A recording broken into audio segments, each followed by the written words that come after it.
एक खाद बनाएंगे तो उसमें दिख।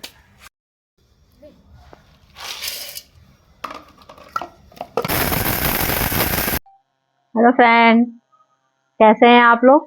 तो मेरे यूट्यूब चैनल में आपका स्वागत है। बहुत बहुत स्वागत है। तो फ्रेंड, आज मैं आपके पास आ गई हूँ कि जिस हिसाब से हम लोग का टाइम आ गया है, विंटर वेकेशन आ गए हैं, विंटर आ गया है, विंटर का टाइम आ गया है। तो सर्दियों में हम लोग अपने जैसे प्लांट के लिए परेशान रहते हैं। प्लांट के लिए क्या क्या हम लोग को करना चाहिए, रोज ही हम लोग कुछ ना कुछ उपाय सोचते रहते हैं। तो सबसे जो हम लोग की मेन, जो हम लोग की मुख्य टिप्स होती है, मट्टी। अगर हम लोग अपने गमले में मट्टी ही परफेक्ट बनाएंगे तो सर्दियां क्या, गर्मी क्या, बरसात क्या, सब चीजें फेल है, सारे मौसम फेल है अगर हमने अपनी मट्टी सोने जैसी बनाई। तो ये फ्रेंड, मैं आज इतना ढेर सारा सामान लेके बैठी हूँ आपके पास सोने जैसी मट्टी दिखाने के लिए। तो सोने जैसी हम लोग की जो बंद ही ना हो, फ्रूट्स आने बंद ही ना हो, ओला गिरे चाहे कुछ गिरे, हम लोग की मट्टी परफेक्ट है तो हम लोग की कोई भी पौधों में फूल आने से बिल्कुल नहीं रोक सकता। तो फ्रेंड, मैंने इसके लिए मैं आपको कितने आइटम बताऊं, गिन के चलिए बता देती हूँ। 1 2 3 4 5 6 7 8 9 10, मतलब 10 या 12 चीजों को लेके मैं ऐसे बैठी हूँ और मैंने सारी चीजें आपको मिक्स करके दिखानी है। जो हम लोग की मट्टी बिल्कुल जो सर्दियों में जम जाती है, पत्थर जैसी मट्टी हो जाती है, जो हम लोग को गुड़ाई करनी पड़ती है, उसके बाद भी कुछ दिनों बाद ओस पड़ती है तो उससे हमारी मट्टी फिर जम जाती है। तो हमको अपनी मट्टी बिल्कुल मक्खन जैसी मुलायम बनाने के लिए ऐसा क्या अपनी मट्टी में सर्दी में हम सामान डालें जो हम लोग की मट्टी जम ना पाए और बिल्कुल परफेक्ट हमारे पौधे तेजी से दौड़ते हुए बिल्कुल रॉकेट की तरह भर भर के फूल देते रहें और ऊंचाइयां बढ़ती रहे सारे प्लांटों की। तो हम लोग स्टार्ट करते हैं। सबसे पहले मट्टी हमको इसके लिए कैसी लेनी है, समय के अनुसार हम लोग मट्टी लेते हैं, रेतीली मट्टी लेते हैं, मोरंग लेते हैं, बालू लेते हैं और भी तरह तरह की मट्टियां लेते हैं। तो आज मैंने आपके सामने देख सकते हैं, ये मेरी छनी छनाई मट्टी है। बिल्कुल ये देखिए, देख सकते हैं कैसे, ये देखिए बिल्कुल छनी छनाई मट्टी है। तो मैंने बिल्कुल छान के ले रखी है और इसमें रेत मिक्स है। तो आप अपनी मट्टी में जब भी सर्दियों के लिए मट्टी तैयार करें तो सबसे पहले हम लोग का सबसे फर्स्ट स्टेप आया है, देख सकते हैं ये मट्टी मेरी परमानेंट धूप में सूखती है, बिल्कुल जमी मट्टी नहीं है। हम इसको पानी डाल देंगे तो भी ये जमेगी नहीं। क्यों नहीं जमेगी? क्योंकि इसमें 50% मट्टी है तो 50% बालू लगी हुई है, रेत वाली जो बोलते हैं मोरंग मट्टी। तो ये मैंने मोरंग मट्टी मिला के इसको परफेक्ट बना रखा है। ये देखिए इतनी सारी मट्टी मैंने ले ली है, मैंने इसीलिए नाप के लिए ये तसला लिया था। तो ये हमारे 2 गमलों का, समझ लीजिए मैं 2 गमलों के हिसाब से आपके सामने मट्टी लेके आई हूँ कि 2 गमले क्या, अगर आप 5 इंची पॉट में भरेंगे तो आपके 4 गमले भर जाएंगे, आप 10 इंची गमले भरेंगे तो आपके दो गमले परफेक्ट बिल्कुल मट्टी। उस हिसाब से मैं रेसो बना रही हूँ आपको कि इतनी सी मट्टी में हम लोग सर्दियों के लिए क्या क्या डालेंगे। तो ये मैंने सबसे पहले मोरंग लिया, मट्टी ली, उसके बाद ये मैंने ले ली गोबर की सड़ी हुई खाद। तो हम लोग की जो 50% मट्टी होती है, 50% ही हम लोग की गोबर की खाद होती है। तो गोबर की खाद में पोषक तत्व हमारे सारे ही होते हैं, magnesium, sulphur, calcium, phosphorus, nitrogen, जितनी भी हम लोग के इसमें पोषक तत्व होते हैं वो पूरे गोबर की खाद से ही पूरे हो जाते हैं। लेकिन अब हम लोग उपजाऊ थोड़ी सी और मट्टी बनाते हैं जिससे कि हम लोग के पौधों में बहुत खूबसूरत सी चमक आती है, बहुत खूबसूरत सी ग्रोथ आती है। तो उसके लिए हम लोग गोबर की खाद में और खाद भी मिलाते हैं। तो इसलिए हम लोग को जैसे कि कोई चीज भी हम लोग को बढ़ाने के लिए कुछ ना कुछ उसमें मिलाना ही पड़ता है। कैल्शियम के लिए हम लोग क्या क्या यूज करते हैं, तो गोबर की खाद जो हम लोग की होती है वो परफेक्ट होती है। अब ये मैंने गोबर की खाद इसमें इतनी सारी मिला दी, तो आपने देखी मैंने मट्टी कितनी मिलाई और मैंने कितना गोबर मिलाया। ये हमने समझ लीजिए पूरी 50-50% हमने ले ली है। गोबर की खाद 50% हमने मट्टी ली और मट्टी में हमने रेत मिलाई। तो ये हमारी इतनी चीज हमारी तैयार हो गई है। अब हमको क्या करना है, मैं आपको सर्दियों की मट्टी बनाना बता रही हूँ। तो ये मेरी है सरसों की खली, आप देख सकते हैं ये सरसों की खली है। अब ये देखिए मैंने इसीलिए नाप के लिए पूरा ये कटोरा ले रखा है। इतनी सारी मट्टी में आपको पूरी 1 कटोरी सरसों की खली देनी है। सर्दियों में सरसों की खली सबसे बेस्ट खाद होती है जो हम लोग के पौधों में बिल्कुल इतनी तेजी से ग्रोथ बढ़ाती है, जो फूलों में चमक लाती है और जो मिट्टी हम लोग की उपजाऊ बनाती है, तो वो सरसों की खली होती है। तो ये हमने 1 कटोरी सरसों की खली मिला ली, 1 कटोरी सरसों की खली मिलाई। फिर मैंने आपके सामने अभी मैं आपको बताऊंगी मैंने इसमें क्या क्या मिलाया है। ये मेरा पिसा हुआ अनाज रहता है, तो ये मेरा पिसा हुआ अनाज है, जैसे कि मेरी और वीडियो में देखते हैं। मैंने इसमें चने की दाल मिलाई है, आप चने की जगह बेसन भी यूज कर सकते हैं। मैंने इसमें चावल पीसा हुआ है, चावल पीसा है। मैंने इसमें दलिया पीसा है, दलिया की जगह आप गेहूं भी पीस सकते हैं। और मैंने इसमें मसूर की दाल भी मिलाई है, और मैंने इसमें अरहर तुरल की दाल भी मिलाई है। तो ये मेरी 8-10 दालें मेरी इसमें मिक्स हैं, जिसका मैंने पूरा पेस्ट बना के मैं डब्बों में भर भर के रखती हूँ। और ये हम लोग की समझ लीजिए, जैसे हम लोग का जैसे हीमोग्लोबिन कम हो जाता है, तो हम लोग हीमोग्लोबिन करने के लिए कितनी सारी चीजें खाते हैं। तो ये सर्दियों में जो हम लोग के पौधों की ग्रोथ कम हो जाती है, रुक जाती है, तो ये ग्रोथ बढ़ने के लिए ही मैंने दवाई बना रखी है सर्दियों की। तो ये भी हम लोग को परफेक्ट पूरी 1 डब्बा पूरा समझ लीजिए। ये देखिए, तो ये मेरा नाप सरसों की खली से भी थोड़ा ज्यादा है। सरसों की खली काफी गर्म होती है और हमारे पौधों की बहुत अच्छी ग्रोथ होती है।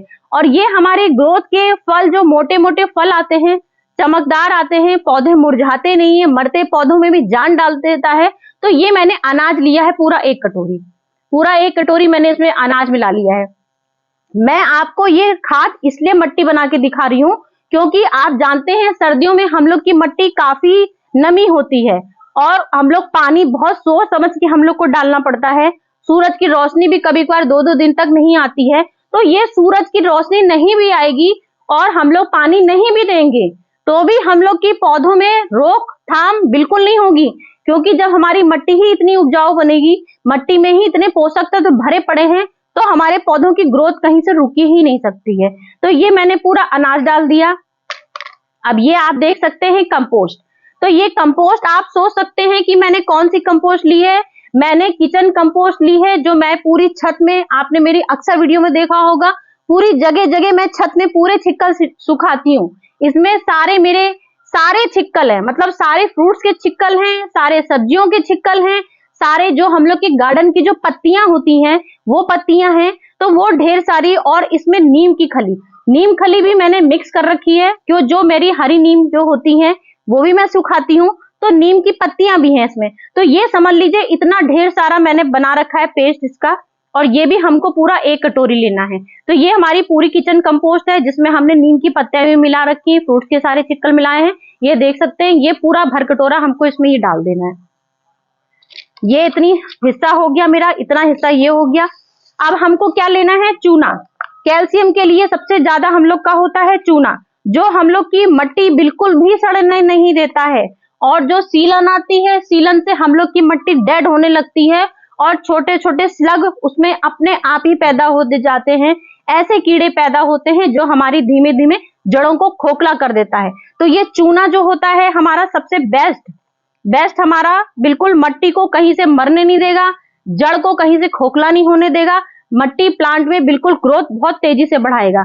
तो ये हमको चूना देख सकते हैं, मैंने इतना ही नाप लिया था, पूरा मेरा इतना ही नाप है, ये चूने का ले लिया है। चूना आप थोड़ा इस कटोरी में समझ लीजिए 3 चम्मच चूना लेंगे। ये जैसे मैंने भर भर कटोरी डाली है, तो ये कटोरी आधी कटोरी चूना डालेंगे, क्योंकि चूना बहुत स्ट्रांग होता है। तो ये हमारा चूना हो गया। अब हमें सबसे लास्ट स्टेप क्या करनी है, लास्ट क्या है, अभी मुझे और 3-4 चीजें आपको दिखानी है। फिर हमको इसमें डालना है बेकिंग सोडा। बेकिंग सोडा हम लोग को मुश्किल से 1 चम्मच लेना है। मैं आपको भी चम्मच नाप के दिखाती हूँ, क्योंकि बेकिंग सोडा भी बहुत स्ट्रांग होता है। तो बेकिंग सोडा हम लोग को, जो मट्टी में कुछ भी कीड़े पैदा होते हैं, कोई चीज भी सड़ने लगती है, मट्टी डेड होने लगती है, तो बेकिंग सोडा भी हमारा वही काम करता है। तो ये 1 चम्मच हमें बेकिंग सोडा, आप चम्मच देख सकते हैं, इससे बड़ी चम्मच आपको नहीं लेनी है।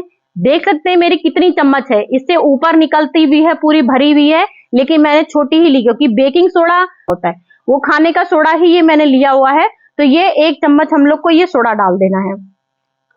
फिर हम लोग की आती है हल्दी, जो हम लोग की मट्टी सोना जैसी बनाती है, उपजाऊ मट्टी बनाती है, सारे पौधों में ग्रोथ लाती है, चमक लाती है, पत्तियों में ग्रीनिश लाती है, पत्तियों को बढ़ाने का काम करती है, फूल फल बहुत खूबसूरत बनते हैं, कहीं से भी डेड मट्टी होने नहीं देती, कोई कीटाणु चींटी कोई भी पैदा नहीं हो पाता है। उसके काम के लिए ये हल्दी मैंने 1 चम्मच 2 चम्मच, इतनी मट्टी में हमें 2 चम्मच हल्दी डाल देनी है। तो ये 2 चम्मच मैंने हल्दी डाल दी है। अब आई बारी, ये है गेरू। गेरू आपने सुना ही होगा कि जो हम लोग पहले अपने गमलों में पुताई करते थे उसके लिए गेरू यूज किया जाता था। तो ये गेरू हमारी मट्टी में भी समझ लीजिए बिल्कुल 100% मट्टी उपजाऊ बना देता है। बिल्कुल कहीं से भी मट्टी जो हम लोग की जमनी शुरू हो जाती है, जरा जरा सी परत आ जाती है, हल्के से ऊपर व्हाइट व्हाइट फंगस आने लगता है। कभी भी आप देखिएगा, आप अगर 4-5 दिन गुड़ाई नहीं करेंगे, 5 दिन बाद अपने गमलों में आप देखिएगा हल्की हल्की काई जम जाती है, हरी हरी, और कहीं कहीं व्हाइट वाला फंगस जम जाता है। तो ये गेरू हम लोग को सिर्फ उसी के लिए काम करना है, क्योंकि सर्दी में अक्सर फंगस का शिकार मट्टी होती है। तो हमने फंगस का शिकार ना हो उसके लिए बेकिंग ये सोडा भी डाला है, हल्दी भी डाली है, चूना भी डाला है, और अब ये चौथी चीज हम लोग डालेंगे गेरू। गेरू भी आपको पूरा 1 चम्मच लेना है, इतनी मट्टी के लिए 2 चम्मच लेना है। नाप आपका यही रहेगा छोटा वाला, 1 बड़ी चम्मच लेती हूं मैं, 1 छोटी चम्मच लेती हूँ। तो ये गेरू और हम लोग का सोडा के लिए छोटी चम्मच ही हम लोग को यूज करनी है। ये मैंने इतना सामान डाल दिया है। तो अब हम लोग की ये उपजाऊ मट्टी, कोई कहेगा कि हम लोग के जो पौधों की इतनी ग्रोथ आएगी उसमें कहीं से रोक सकता है कि हम लोग के फूलों में चमक नहीं आएगी, हम लोग की कलियां गिरने लगेंगी, फूल आएंगे ही नहीं, वो मैं बात नहीं कर रही हूँ। नहीं तो कुछ लोग का सवाल यही होता है, मैम आपने कहा था सर्दी भर फूल आएंगे। तो सर्दी भर फूल उसमें आएंगे जिसमें फूलों का सीजन है। गुलाब, गेंदा, चमेली, चंपा, ये हमारे डल में गुलदाबदी, उन सब में भर भर के फूल आएंगे। और फलों में हमारे अनार भी आता है, लेमन भी आता है, इस तरह के फूल जो फल आते हैं वो भी आते हैं। मिर्चे, टमाटर, जो हम लोग का सीजन है, मटर, इस समय मटर का सीजन है, चने का सीजन है, गोभी का सीजन है, शिमला मिर्च का सीजन है। तो वो सबके लिए ये मट्टी हमारी 100% उपजाऊ बन गई है। इसमें अब हम लोग के कीड़े हल्के फुल्के अगर ऊपर से आएंगे उसके लिए आप स्प्रे कर सकते हैं, लेकिन मट्टी में हमारे कीड़े कहीं से नहीं आएंगे, क्योंकि हमने बिल्कुल 100% सोने जैसी उपजाऊ मट्टी बना दी है। और उसके लिए जो हम लोग की नमी आ जाती है उसके लिए मैंने ये कोयला भी रखा है, देख सकते हैं। मैं कोयला सबसे लास्ट ऑप्शन मैंने ये कोयला रखा है, तो मैंने कोयला भी यहाँ पे फोड़ के रखा हुआ है। तो ये कोयला भी हम लोग को इस मट्टी में मिला देना है। कोयला मतलब ये कोयले भी मिलाएंगे, और इसकी जो राख होती है, वुडन राख जो होती है, वो भी हम लोग को इसमें मिलानी है। तो वुडन राख भी मिला ली मैंने। और उसके बाद जैसे हम लोग राइस खस यूज करते हैं कि हम लोग चावल की भूसी लगा लेते हैं, तो चावल की भूसी की जगह मैंने इस समय कूलर की घास ली है। देख सकते हैं जो कूलर हम लोग का लग जाता है, कूलर हम लोग का इस समय कोई कूलर यूज नहीं करते हैं, सब लोग कूलर हटा देते हैं। तो जब कूलर के पंखे निकलते हैं तो उसमें से जो झड़ती है, जो हल्की हल्की आयरन निकलता है, लोहा झड़ता है, तो ये मैंने लोहे की, इसमें हल्की हल्की लोहे की डस्ट भी ली है, और मैंने इसमें कूलर की घास भी ली है। तो ये भी हम लोग को कम से कम 2 मुट्ठी इसमें मिला देना है। ये देखिए, तो ये चावल की भूसी की जगह मैंने कूलर की घास भी इसमें मिला ली है, इसमें आयरन डस्ट भी है। तो ये मेरी पूरी 100% बिल्कुल मट्टी, परफेक्ट मट्टी तैयार होगी सर्दियों की। तो फ्रेंड, मैंने आपको पूरी सर्दियों की मट्टी कैसे बनाई की दिखाई। आप लोग अगर मेरी टिप्स फॉलो करेंगे तो आप लोग के पौधे भी बहुत खूबसूरत निकलेंगे, बहुत अच्छी ग्रोथ होगी फ्रेंड। तो आज मेरी वीडियो कैसी आपको लगी मुझे बताइएगा फ्रेंड।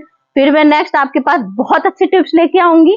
जैसे कि आप लोग बताते हैं कि मेरी टिप्स बिल्कुल यूनिक होती है, बहुत अच्छी आपको लगती है, तो आप लोग मेरी वीडियो में ऐसे ही प्यार बनाए रखिए। आप लोग के प्यार से ही मुझे लगता है कि मैं और अच्छी वीडियो आपको बना के दिखाऊं, और अच्छी अच्छी टिप्स दिखाऊं आपको। तो फ्रेंड, अपना प्यार मेरे पास ऐसे ही बना के रखिएगा। तो मैं चलती हूँ, फिर नेक्स्ट वीडियो में आऊंगी फ्रेंड। तो ओके फ्रेंड, बाय बाय।